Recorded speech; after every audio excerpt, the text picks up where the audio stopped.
नमस्कार, स्वागत है आप सभी का हमारे YouTube चैनल ज्ञानदीप पर। आज हम यहाँ 8वीं कक्षा के विषय संस्कृत के द्वितीय पाठ का अध्ययन करेंगे, जिसका नाम है बिलस्य वाणी न कदापि मे श्रुता।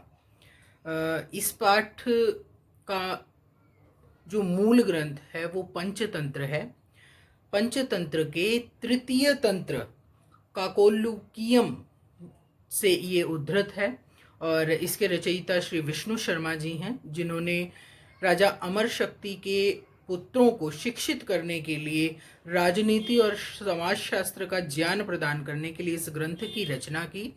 इसमें जीव जंतुओं की रोचक कहानियों के माध्यम से राजनीति और समाजशास्त्र का ज्ञान विष्णु शर्मा जी ने राजा अमर शक्ति के तीनों पुत्रों को करवाया।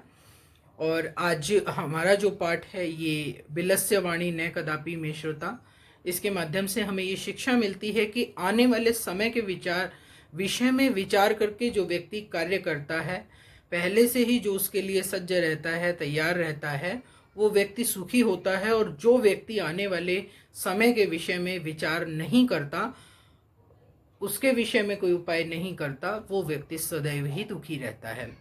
तो आइए अध्ययन करते हैं इस पाठ का, बिलस्य वाणी न कदापि मे श्रुता। चलिए अब हम अपना आज का कार्य आरंभ करते हैं। जैसा कि मैं आपको बता चुका हूँ, आज हमारा विषय रहेगा 8वीं कक्षा रुचिरा तृतीय भाग संस्कृत की पाठ्य पुस्तक है। यहाँ से हम द्वितीय पाठ का अध्ययन करेंगे और अब अधिक समय न लेते हुए मैं आरंभ करता हूँ। कस्मिंचित् वने खरनखरः नाम सिंह प्रतिवस्ति स्म। कस्मिंचित्, कस्मिंचित् इसका अर्थ होता है किसी। वने, वन में, सप्तमी विभक्ति एक वचन, वने अधिकरण है, जंगल में या वन में। खरनखरः नाम सिंह प्रतिवस्ति स्म। खरनखरः ये नाम है, नाम का, सिंह शेर, प्रतिवस्ति स्म प्रतिवस्ती रहता, स्म था, कि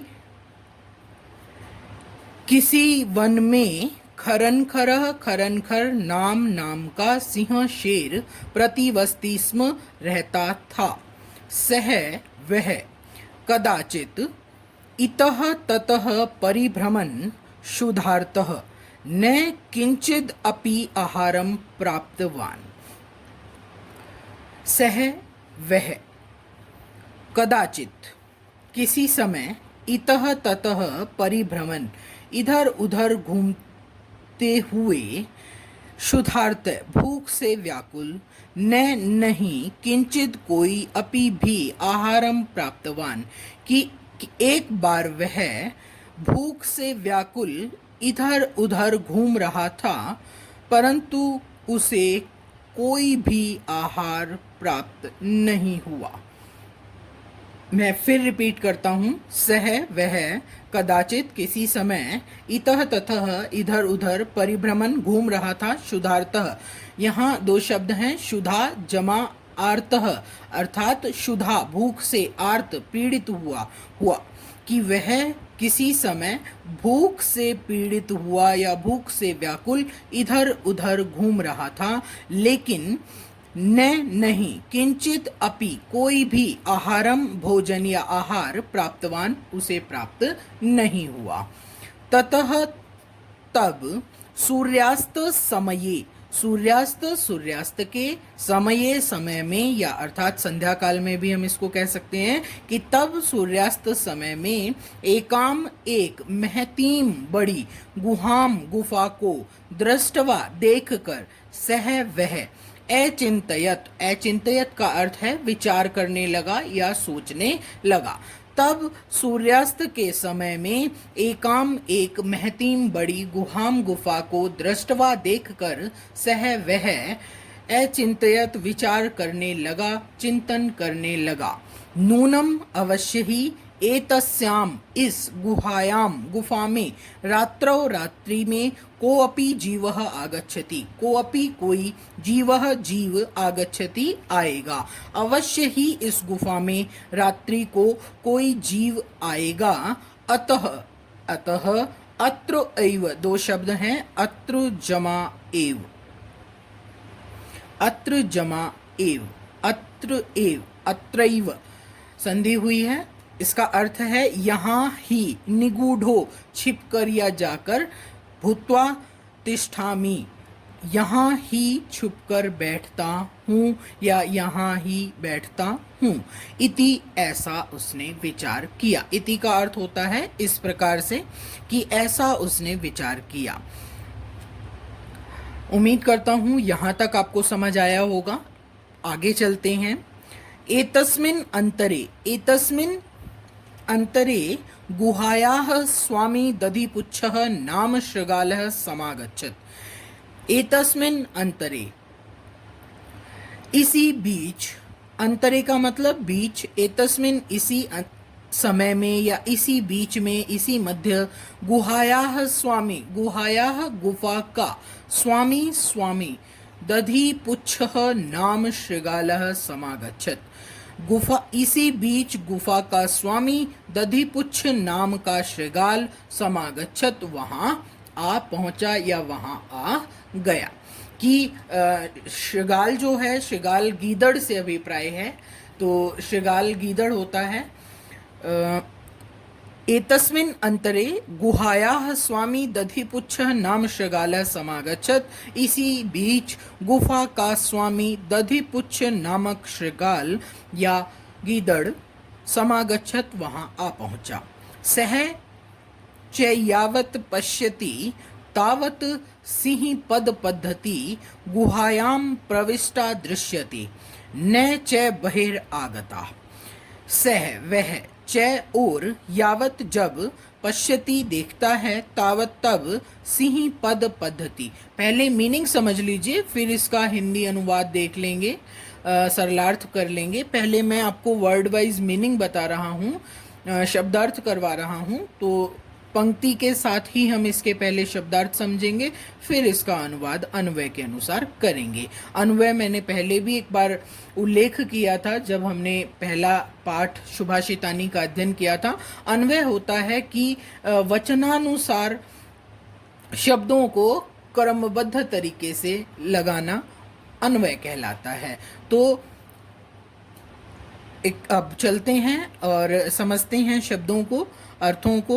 सह च यावत, सह वह, च और, यावत जब, पश्यति देखता है, तावत तब, सिंह पद पद्धति, तीन शब्द हैं। सिंह शेर के, पद पैरों के, पद्धति पंक्ति, तब उसे शेर के पैरों की, पद्धति पैरों के चिन्ह, पंक्ति, गुहायाम गुफा में, प्रविष्टा प्रविश्य करती हुई, दृश्यते दिखाई देती है, न च बहिर्आगतः उसे शेर के पैरों के चिन्ह गुफा में जाते हुए दिखाई देते हैं, लेकिन बाहर आते हुए पैरों के चिन्ह दिखाई नहीं देते हैं।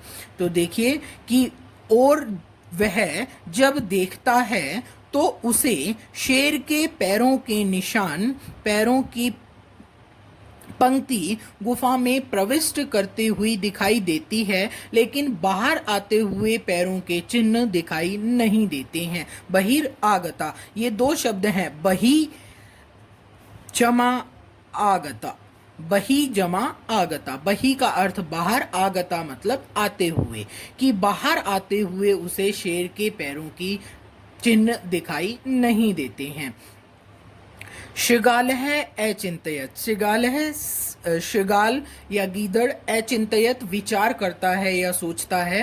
अहो अरे, विनिष्टो अस्मि, विनिष्टः, जब इसका संधि विच्छेद करेंगे तो ये दो शब्द हैं, विनिष्टः जमा अस्मि, विनिष्टः मारा गया, अस्मि मैं, अरे मैं तो मारा गया। नूनम अवश्य ही, निश्चय ही, अस्मिन बिले, अस्मिन इस, बिले बिल में, गुफा में, सिंह अस्ति इति, सिंह शेर, अस्ति है, इति ऐसा, तर्कयामी तर्क करता है, कि अपने मन में विचार करता है, अपने आप से ऐसा तर्क करता है कि अवश्य ही इस गुफा में शेर है, सिंह है।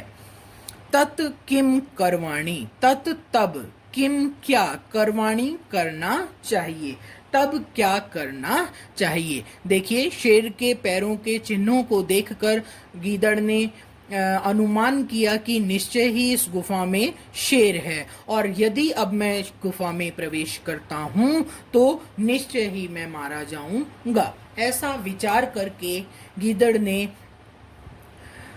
ये निश्चय करने के लिए कि निश्चय ही इस गुफा में शेर है, क्या प्रयास किया उसका उल्लेख आगे है। आइए अध्ययन करते हैं, देखते हैं।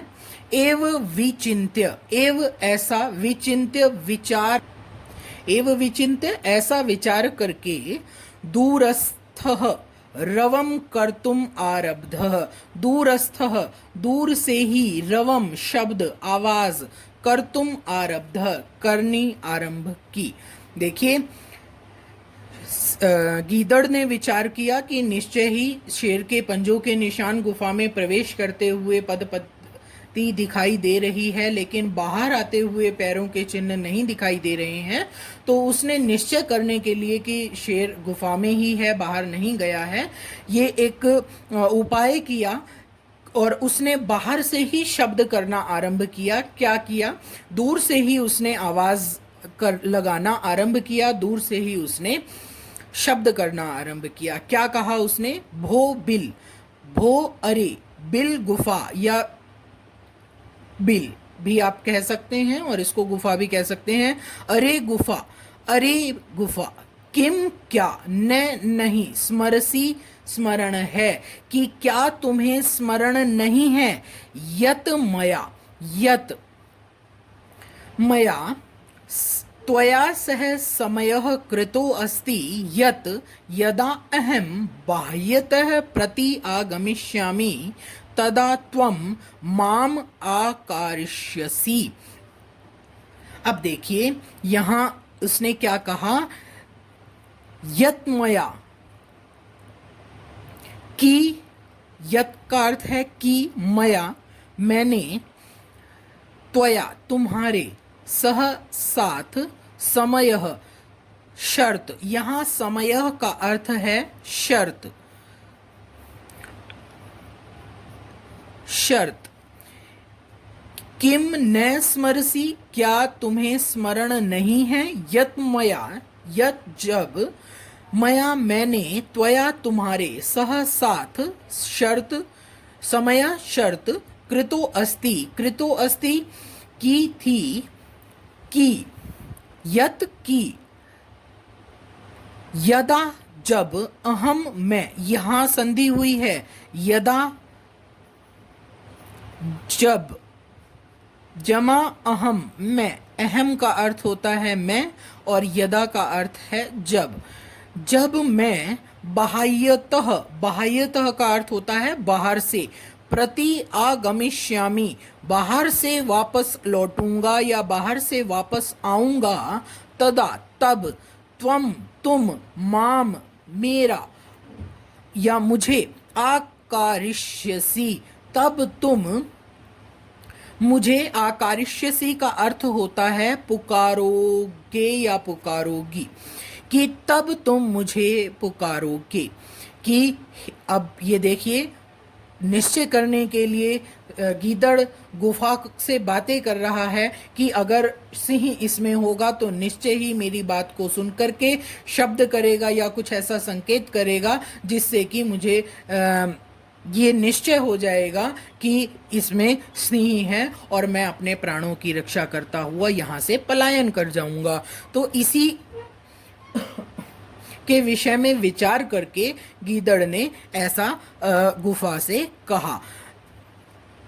आगे कहता है, यदि त्वम माम न आवाहयसी, यदि अगर, त्वम तुम, माम मुझे, न नहीं, आवाहयसी नहीं पुकारोगे, तरही तो, अहम मैं, द्वितीयम बिलम यास्यामि इति, अहम मैं, द्वितीयम दूसरे, बिलम बिल में या गुफा में, यास्यामि, यास्यामि का अर्थ होता है चला जाऊंगा, इति ऐसा, ऐसा उसने कहा कि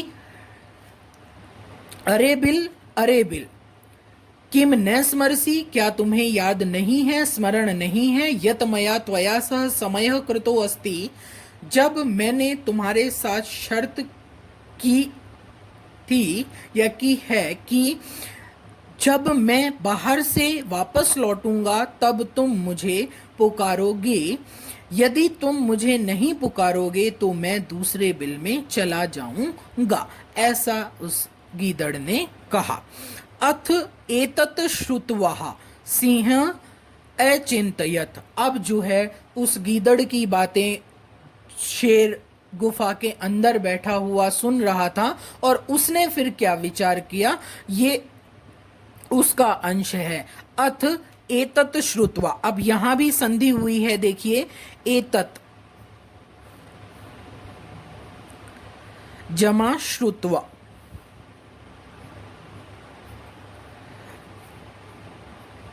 व्यंजन संधि है। एतत् श्रुत्वा, ऐसा श्रुत्वा सुन करके सिंह शेर अचिंतयत विचार करने लगा, नूनम एषा गुहा स्वामिनः सदा समावाहनम करोति। नूनम, अब यहां भी संधि है, नूनम निश्चय ही, नूनम चमा एषा, निश्चय ही यह गुफा, नूनम निश्चय ही, एषा यह गुफा, स्वामिनः अपने स्वामी का, सदा सदैव या हमेशा, सम आवाहनम आवाहन पुकारना या आवाहन करना, करोती करती है, कि अवश्य ही ये गुफा अपने स्वामी का सदैव आवाहन करती है। ऐसा जो है सिंह विचार कर रहा है, सोच रहा है कि गीदड़ की बातों को सुनकर अब क्या है, एतत् श्रुत्वा, ऐसा सुनकर के सिंह शेर अचिंतयत विचार करता है, नूनम एषा गुहा,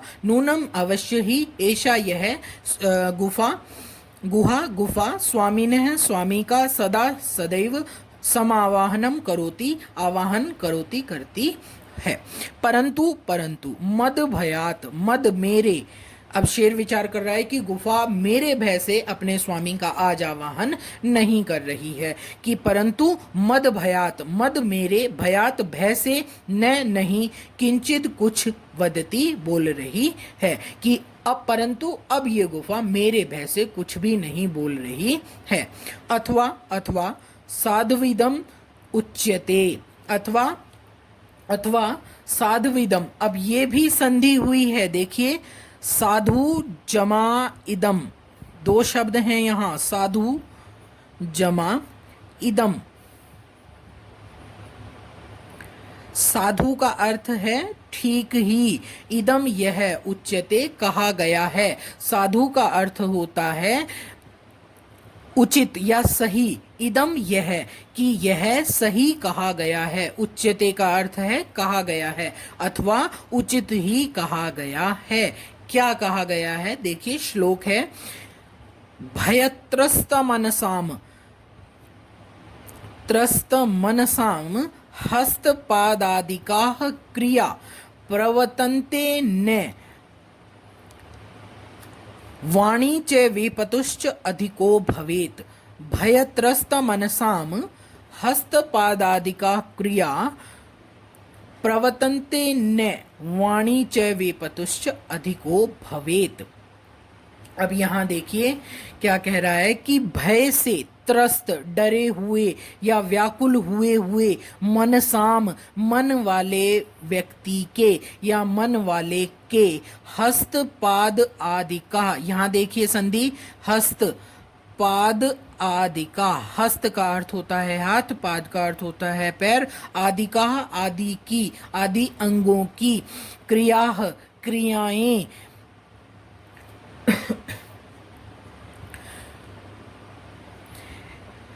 प्रवर्तन्ते न, वाणी च वेपतुश्च अधिको भवेत, कि भय से त्रस्त व्याकुल मनसाम, मन वाले के, हस्त पैर, हाथ पैर आदि क्रियाएं किसी कार्य में प्रवर्तित नहीं होती हैं, अर्थात किसी कार्य को ठीक प्रकार से नहीं कर पाती हैं।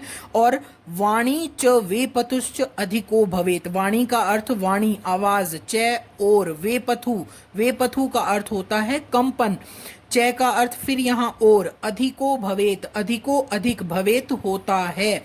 मैं फिर समझा देता हूँ वर्ड वाइज शब्दों के अनुसार अर्थ देखिए। भयः त्रस्त मनसाम, भय भय से, त्रस्त व्याकुल, मनसाम मन वाले व्यक्ति के, हस्त पाद आदि का क्रिया, हाथ पैर आदि की क्रियाएं, किसी कार्य में हाथ पैर आदि से संबंधित क्रियाएं, तथा प्रवर्तन्ते न वाणी च वेपथुश्च अधिको भवेत, की तथा वाणी प्रवृत्त नहीं होती, अर्थात इनमें कंपन बढ़ जाता है। भयत्रस्त मन अर्थात भय से व्याकुल मन वाले व्यक्ति के हाथ पैरों की क्रियाएं किसी कार्य में परिवर्तित नहीं होती हैं और वाणी में भी कंपन बढ़ जाता है, अधिक होता है। आगे है तद अहम, तद तब, अहम मैं, अस्य उसका, आवाहनम आवाहन, करोमि करूंगा, एवं सह बिले प्रविश्य में भोज्यम भविष्यति। अब उसने सोचा कि गुफा स्वामी का आवाहन करती थी, लेकिन आज मेरे भय के कारण ये अपने स्वामी का गुफा आवाहन नहीं कर रही है, तो ठीक है मैं ही अब उस शियार का आवाहन करूंगा। तो ऐसा विचार करके शेर ने क्या किया, एवं सह बिले प्रविश्य, एवं इस प्रकार, सह वह, वह कौन, गीदड़, सियार श्रृगाल, सह वह बिले बिल में प्रविश्य प्रवेश करके, में मेरा, भोज्यम भोजन, भविष्यति बन जाएगा, हो जाएगा। कि शेर ने फिर विचार किया कि मैं ही उसका आवाहन करूंगा और इस प्रकार बिल में प्रवेश करके वह मेरा भोजन हो जाएगा, बन जाएगा। इत्थम ऐसा, विचार्य विचार करके, सिंह शेर, सहसा अचानक से, या अचानक ही उसने क्या किया, श्रृगालस्य, षष्ठी विभक्ति लगी है, संबंध कारक होता है काके की, श्रृगालस्य सियार का, गीदड़ का, आवाहनम एकरोत आवाहन किया। कि ऐसा विचार करके शेर ने सहसा ही, अचानक ही सियार का आवाहन किया। सिंहस्य उच्च गर्जन प्रतिध्वनिना सा गुहा उच्चै श्रृगालम आवाह्यत। कि शेर की, सिंहस्य शेर की, षष्ठी लगी है यहाँ भी, सिंहस्य शेर की, उच्च गर्जन प्रतिध्वनिना, उच्च जोर के, गर्जन गर्जने से, प्रतिध्वनिना प्रतिध्वनित हुई हुई, सा वह, गुहा गुफा ने, उच्च जोर से, श्रृगालम सियार को, आवाह्यत बुलाया। कि देखिए अंदर से जब शेर ने गर्जन किया तो उस गर्जन से गुफा जो है प्रतिध्वनित हो गई और ऐसा प्रतिध्वनित होते हुए उस गुफा ने जो है श्रृगाल का आवाहन किया। वास्तव में गुफा नहीं बोलती है, गुफा से तो वो आवाज प्रतिध्वनित हुई जो कि सिंह ने की थी, वो ध्वनि, वो गर्जन ही बाहर सुनाई पड़ा जो कि सिंह ने अंदर से गर्जन किया था। तो सिंहस्य उच्च गर्जन प्रतिध्वनिना, सिंहस्य शेर के उच्च गर्जन, उच्च जोर से, गर्जन गर्जन से, प्रतिध्वनिना प्रतिध्वनित हुई हुई, सा वह, गुहा गुफा, उच्च जोर से, श्रृगालम सियार का या गीदड़ का, आवाह्यत आवाहन किया। अनेन अन्ये अपि पशवः, अनेन इससे, अन्ये अपि अन्ये दूसरे, अपि भी, पशवः पशु, भयभीता अभवन, भयभीता भयभीत अभवन हो गए, इससे दूसरे पशु भी भयभीत हो गए। श्रृगालो अपि, श्रृगालो अपि, श्रृगालः अपि, देखिए जब भी विसर्ग होते हैं तो वो स्वर से पहले विसर्ग हो तो उसको ओ हो जाता है, विसर्ग नहीं लगते हैं। इसका संधि विच्छेद करेंगे तो ये बनेगा श्रृगालः जमा अपि। सियार भी, शृगालः सियार, अपि भी, ततः तब, दूरम दूर, पलायमानः पलायन करता हुआ या भागता हुआ, इमम अपठत, इमम ऐसा, अपठत पढ़ता है कि सियार भी ऐसा पढ़ते हुए दूर भाग जाता है या दूर भागते हुए ऐसा पढ़ता है। क्या पढ़ता है? अनागतम यह कुरुते सह शोभते, स सोच्यते यो न करोति अनागतम, वने अत्र संस्थस्य समागता जरा, बिलस्य वाणी न कदापि मे श्रुता।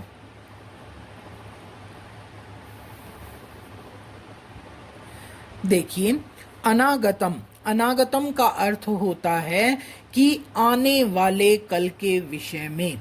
अनागतम आने वाले कल के विषय में या आने वाले को सोच करके यह जो कुरुते कार्य करता है या आने वाले समय के विषय में विचार कर जो उपाय करता है, सह शोभते, वह शोभते सुख पाता है या वही जो है सुखी होता है।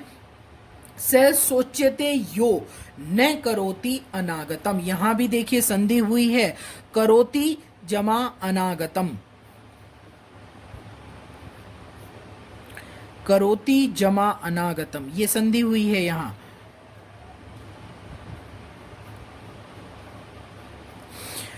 स सोच्यते यो न करोति अनागतम, यह जो न नहीं, करोति करता है, अनागतम आने वाले के विषय में विचार करके, जो आने वाले विपत्ति के विषय में विचार करता नहीं है, उपाय नहीं करता है। स सोच्यते, सोच्यते का यहाँ अर्थ क्या है? वो दुखी होता है, उसके लिए चिंताएं जो है बढ़ जाती है कि आने वाले के विषय में यह जो कुरुते विचार करता है, सोचता है, विचार करके कार्य करता है, वह व्यक्ति सुखी होता है, और जो आने वाले के विषय में विचार करके कार्य नहीं करता, स सोच्यते, वह दुखी होता है। वने अत्र, वने वन में, अत्र यहाँ, संस्थस्य रहते हुए, समागता जरा, समागता का अर्थ क्या है? समागता आ गया है, जरा बुढ़ापा, जरा का अर्थ होता है बुढ़ापा,